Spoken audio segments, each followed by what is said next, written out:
the silence of steel. Before we begin, make sure you subscribe, like, and turn on notifications, because what you're about to hear isn't just another prison story. It's about a place that was never meant to be seen or heard from again. The year was 2025, and a cold dawn crawled over the jagged peaks of Colorado's Rockies. A convoy of armored black vans snaked through the desert road, tires crunching against gravel as the sun rose over razor wire fences. The convoy carried a single prisoner, someone whose name had been erased from public records, whose face had never appeared on any screen. He was being transferred to the one place no one ever escaped, ADX Florence. From the outside, the prison looked almost ordinary. Low concrete walls, a dull gray sky, and an eerie stillness. But the deeper inside you went, the quieter it became. Guards didn't talk. Cameras followed every move. Even the air felt heavier, as if it had learned not to make a sound. The man being escorted, known only as Inmate 1014, had been convicted of crimes too complex for the media to piece together. Some said he was a hacker who breached federal systems. Others whispered he'd been part of something far darker, a shadow operation gone wrong.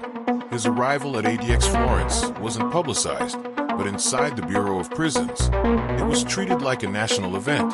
They put him in cell 13, a concrete tomb barely larger than a parking space. The room was perfectly sterile, no bars, no contact, no voice.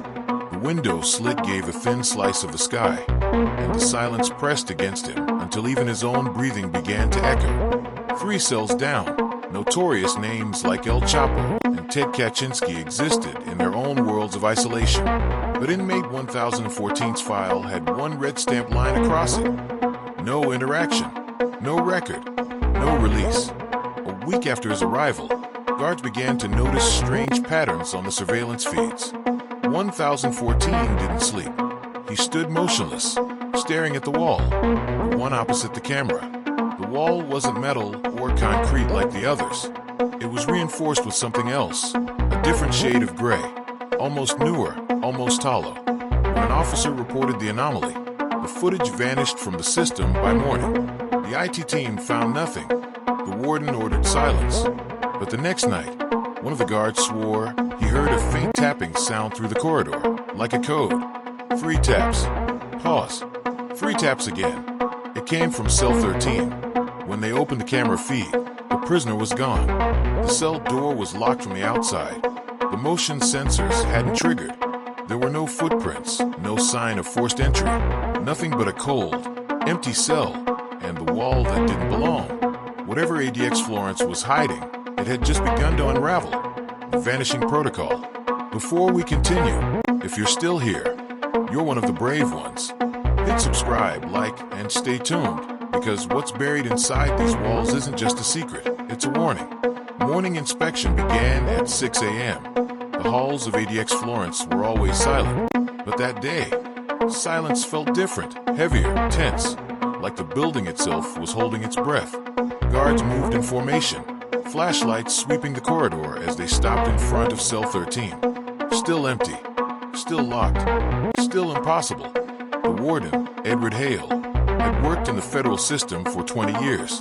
He'd seen riots, smuggled weapons, even escape attempts. But never this. A missing inmate from a sealed cell in the most secure facility in the world? That wasn't a mistake, it was a message. The internal review began immediately. Cameras were pulled, every second of footage rechecked. But the moment they reached 2:13 a.m., the feed glitched, the screen flickered, distorted, then cut to static. The logbook recorded nothing. No guard movement, no keycard access, just silence. A low-ranking officer, Miles Turner, noticed something no one else did. A faint flash before the feed cut out. A blue light, reflecting off the cell wall. The same wall the prisoner had been staring at for days. Hale brushed it off as camera interference. But Turner couldn't shake the feeling that it wasn't technical. It was deliberate. By noon, federal agents arrived, not the FBI, but a smaller, nameless division wearing plain black suits. They seized the hard drives, encrypted the backups, and ordered the guards not to speak of the incident again. Officially, the report said, inmate relocated for psychological evaluation. But inside the prison, Every officer knew the truth.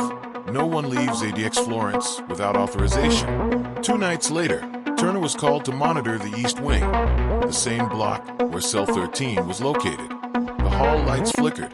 He felt something, a low hum in the air, like electricity. The wall that had looked hollow now seemed different, almost breathing. He leaned closer, the flashlight trembling in his hand. Then he saw it, faint scratches near the corner, like someone had written from the inside. 3 letters, faded but clear enough to read. Not alone. Turner stumbled back, nearly dropping his light. He reported it immediately, but by morning, the writing was gone.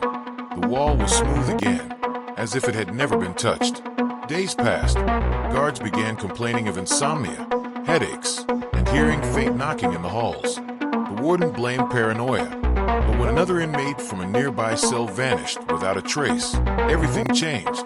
The same pattern, same glitch in the feed, same blue flash.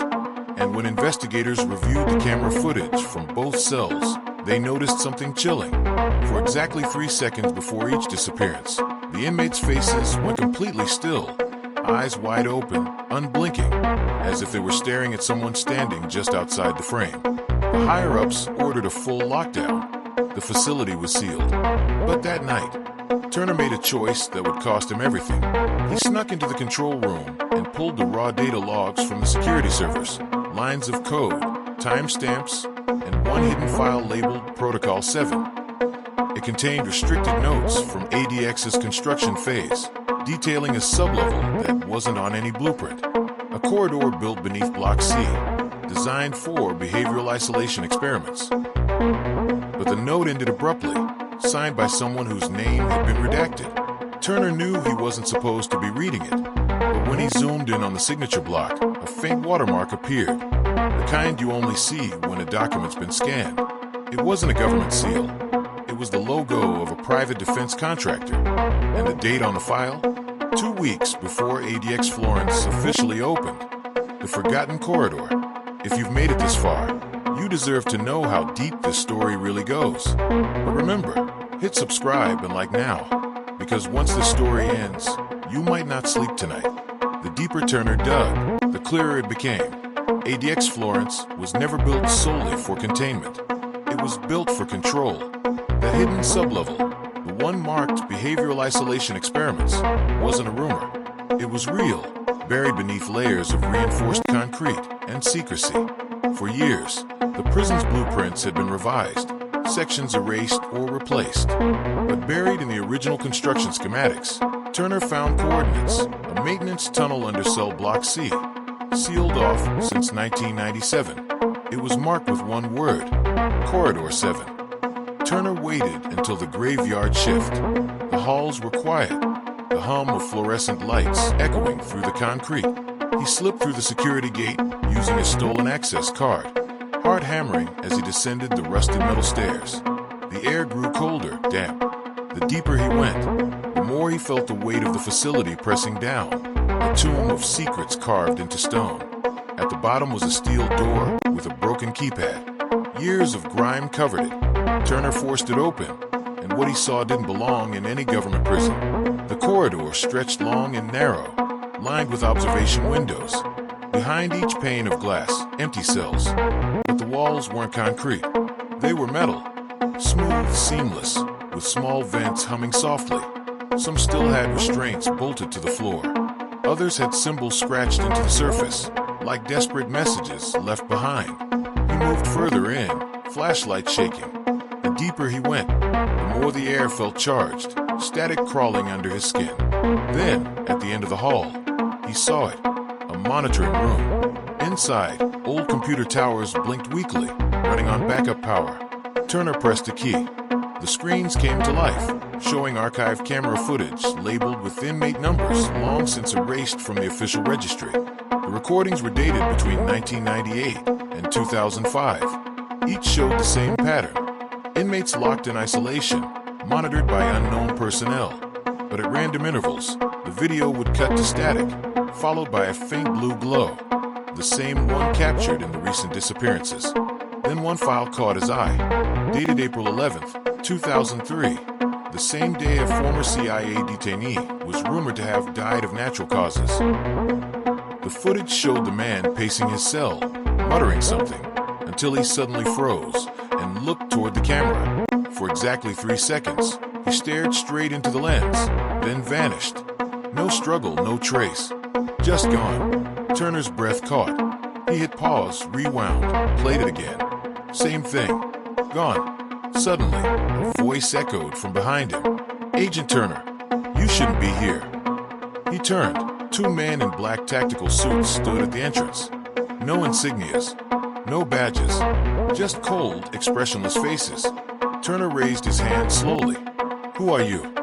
One step forward. "With a reason no one escapes ADX Florence. You saw too much." Before he could respond, the lights flickered, and the same blue light filled the corridor. Everything froze. The guards stopped moving. The hum of the vents became deafening. Turner stumbled backward as the screens in the control room began showing live feeds. His own face on every monitor. His reflection stared back, eyes wide, lips trembling. Then slowly, his image began to distort, melting into static. When the light faded, the room was empty. The next morning, the warden received a transfer request stamped with federal clearance. The report stated, "Officer Miles Turner, reassigned for national security reasons."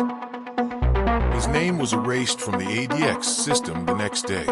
His locker was cleared, his record sealed. But weeks later, a guard making rounds near cell 13 noticed faint scratches reappearing on the wall. The same words Turner once saw. "Now alone." They say no one escapes ADX Florence. Maybe that's true, but sometimes it's not the inmates who disappear. If you think this story was intense, you're not ready for what's next. Hit subscribe, because the next case goes deeper than anyone dares to go.